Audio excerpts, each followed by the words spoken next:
ये कि बहुत हंगामा है 2 दिन से। वैसे तो ख्याल ये किया जा रहा था कि आज तीसरा दिन है तो बात खत्म हो जाएगी बिलावल भुट्टो जरदारी की, लेकिन ऐसा हुआ नहीं।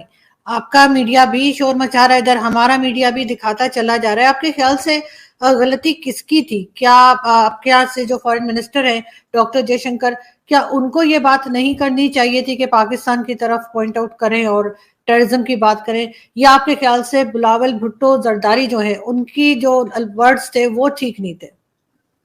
सबसे पहले तो जो इंडियन टेलीविजन है उसको तो मैं खैर फॉलो कम करता हूँ।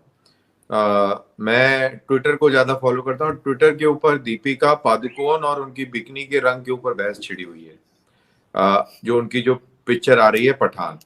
अब जहां तक ये बिलावल भुट्टो का सवाल है कि बिलावल भुट्टो ने सही कहा गलत कहा, तो जाहिर सी बात है कि अनडिप्लोमेटिक अनपार्लियामेंट्री शब्दों का उन्होंने इस्तेमाल किया। उन्होंने इस तरीके से बात करी जैसे कि कोई लपाड़िए बात करते हैं।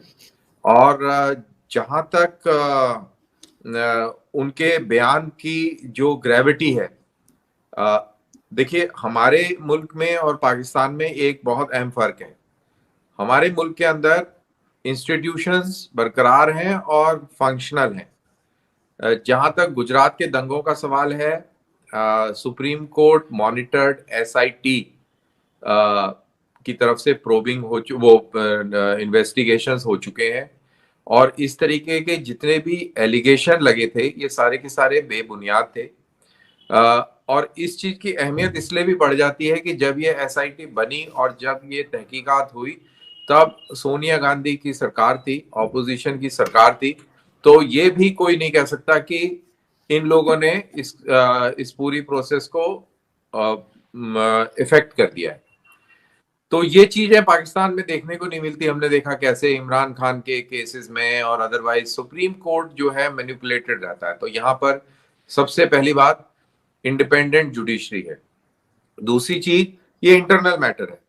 गुजरात में क्या हुआ, गुजरात में क्या नहीं हुआ, इसका जवाब लोग बैलेट पेपर से देते हैं। डेमोक्रेसी है, बिल्कुल वाइब्रेंट थ्राइविंग और अलाइव डेमोक्रेसी है, इसमें कोई दो राय नहीं है। यहाँ पर फौजी हुक्म से वोट ना खरीदे जाते हैं, ना बेचे जाते हैं, ना लोगों के ऊपर डंडा चलाया जाता है, ना इस तरीके के काम होते हैं। तो बिलावल भुट्टो ये चीज नहीं समझ पाए कि वो एक इंटरनल मैटर के अंदर दखल दे रहे हैं। इसके अलावा एक और पॉइंट है, अभी पॉलिटिक्स जो है वो इंडियन पॉलिटिक्स जो है उन सारी पार्टीज के खिलाफ है जो मुस्लिम अपीजमेंट करती रही हैं, जो 14% वोट हासिल करने के लिए अनाप शनाप जो उनकी डिमांड्स रही, शरिया कानून को लेकर और पर्सनल लॉ के शक्ल में उनको लेके आना, उनको मजबूत करना। तो ये सारी कार्रवाइयां ये पार्टियां करती रहेंगी। इनको ये 14% का वोट मिलता रहे और इसमें मुल्ले मौलवियों का बड़ा फायदा हुआ, इनकी दुकानें खूब चली। तो ये जो बयान इन्होंने दिया है इससे नुकसान इन पार्टीज का होता है, क्योंकि यहां पर एकदम से डोमेस्टिक पॉलिटिक्स में बयानिया चेंज हो जाता है। बयानिया इसलिए चेंज हो जाता है कि आप ने देखा कि कैसे हाफिज सईद ने ये कहा कि जी हिंदुस्तान के अंदर बड़ी अच्छी अच्छी सरकारें रही हुई हैं, कांग्रेस एक अच्छी सरकार थी या समथिंग लाइक दैट। और ऐसे बयान हमने देखा पाकिस्तान से आते हैं, और जब आप इस तरीके की बात कर देते हैं तो ये बयान उसी तरीके से जोड़कर, और ये अनफॉर्चुनेटली मुस्लिम कम्युनिटी को का रिप्रेजेंटेटिव बयान बन जाता है ये। और उससे नुकसान उन बेचारे मुसलमानों का होता है जिनका कोई इस सब चीजों से लेना देना नहीं है। और इस यही वजह है कि आप देख रहे हैं कि यहाँ के अगर इंडियन मीडिया स्पेशली टेलीविजन इस चीज को ज्यादा खेल रहा है इसके ऊपर, तो इसका कारण यही है क्योंकि यहाँ पर डोमेस्टिक पॉलिटिक्स में इंटरेस्ट उस तरीके से आ गया है जिस तरीके से मैं आपको हिंट दे रहा हूँ। तो बिलावल भुट्टो को लग रहा है कि उन्होंने बहुत स्मार्ट पॉलिटिक्स खेली है और उन्होंने बहुत नंबर बना लिए हैं। तो मैं यही बोलूंगा कि बिलावल भुट्टो से कोई ये पूछे कि क्या अब पाकिस्तानियों के कर्जे माफ हो जाएंगे, पाकिस्तान के अंदर अमन सुकून पैदा हो जाएगा। सारे मजहब के लोग, सारे फिरके के लोग अब अमन चैन के साथ रह पाएंगे। तालिबान हमला करना बंद कर देगा। तो ये सारी चीजें अहमियत की हो जाती हैं और पूरा पश्चिमी ममालिक मुल्क, खासतौर से अमेरिका इस्लामाबाद में आके लोटे लगाने लग जाएगा। तो ये सारी चीजें बिलावल से पूछनी चाहिए कि आपके इस बयान से पाकिस्तान को क्या हासिल हुआ। नुकसान ये जरूर हुआ कि आपने और तलखी पैदा कर दी, और नुकसान ये हुआ कि आपने भारतीय मुसलमानों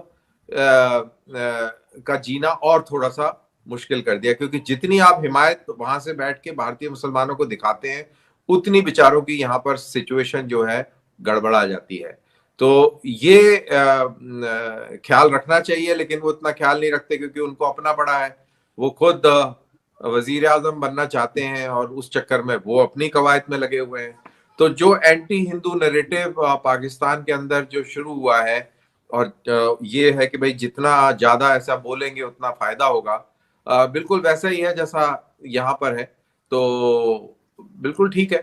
तो ये इनको एनालिसिस करना चाहिए कि इन्होंने क्या बोला और उसका क्या फायदा नुकसान पाकिस्तान को होगा। लेकिन मैं यहाँ पे ये जरूर कहूंगी कि सर, आपने फिरके की बात की, तो फिरका तो हर रिलीजन में होते हैं, और हर रिलीजन के फिरके के लोग जो हैं वो आपस में उस तरह से नहीं रहते जैसा हम हमारे यहाँ रहते सोचते हैं। हमारे यहाँ रहते हैं। हमारी किसी मस्जिद के अंदर बम नहीं फूटता, हमारे यहाँ किसी मंदिर के अंदर बम नहीं फूटता।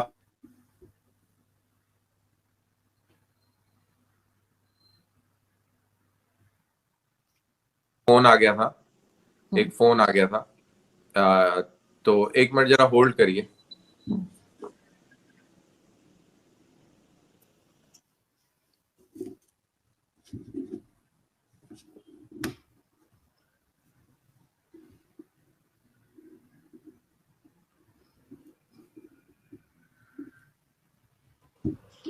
हाँ, सॉरी फॉर इंटरप्शन। नहीं तो नहीं, हाँ, तो मैं ये बता रहा था कि फिरके यहाँ भी होते हैं। यहाँ पर आपने कभी बम धमाके मंदिरों और मस्जिदों में नहीं देखे होंगे।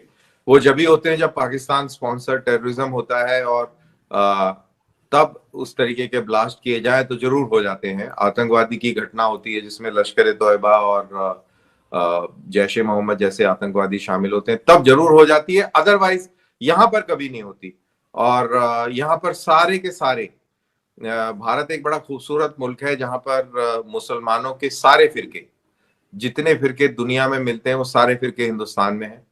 यहाँ पर यहूदी हैं, यहाँ पर क्रिश्चियन हैं, हिंदू तो हैं ही हैं अक्सरियत में, जैन हैं, बौद्ध हैं, सिख हैं, और सबको अपनी अपनी बात कहने का हक है, अपना इजहार करने का हक है।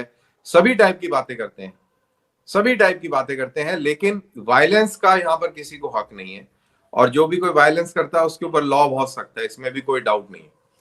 तो इंडिया को पाकिस्तान के साथ काइंडली कंपेयर ना किया जाए, और किसी भी मामले में कंपेयर करने की जरूरत नहीं है। जय हिंद दोस्तों, बिलावल भुट्टो संयुक्त राष्ट्र बैठक में शामिल होने के लिए न्यूयॉर्क गए हुआ था। यहाँ उसने प्रधानमंत्री नरेंद्र मोदी पर निजी हमला बोला। इससे पहले भारतीय विदेश मंत्री एस जयशंकर की ओर से भी 9/11 के मास्टरमाइंड ओसामा बिन लादेन को पाकिस्तान द्वारा पनाह देने की बात की गई थी। इस पर बिलावल ने कहा कि पीएम बनने से पहले अमेरिका ने उनकी एंट्री पर बैन लगा दिया था। उन्होंने आगे प्रधानमंत्री नरेंद्र मोदी और विदेश मंत्री एस जयशंकर को आरएसएस का प्रधानमंत्री और विदेश मंत्री करार दिया। पाक विदेश मंत्री ने यह भी कहा कि भारत सरकार हिटलर की विचारधारा में विश्वास रखती है और प्रधानमंत्री नरेंद्र मोदी को गुजरात का कसाई बताया। प्रधानमंत्री नरेंद्र मोदी पर विवादित बयान देने के बाद बिलावल भुट्टो का भारत सहित पूरे देशों में भी विरोध चालू हो गया है। बिलावल भुट्टो के विरोध में शनिवार को भारतीय जनता पार्टी के कार्यकर्ताओं ने देश के विभिन्न हिस्सों में विरोध प्रदर्शन किया। उससे पहले पाकिस्तानी दूतावास के बाहर भी भाजपा कार्यकर्ताओं ने प्रदर्शन किया और भुट्टो के खिलाफ नारे लगाए।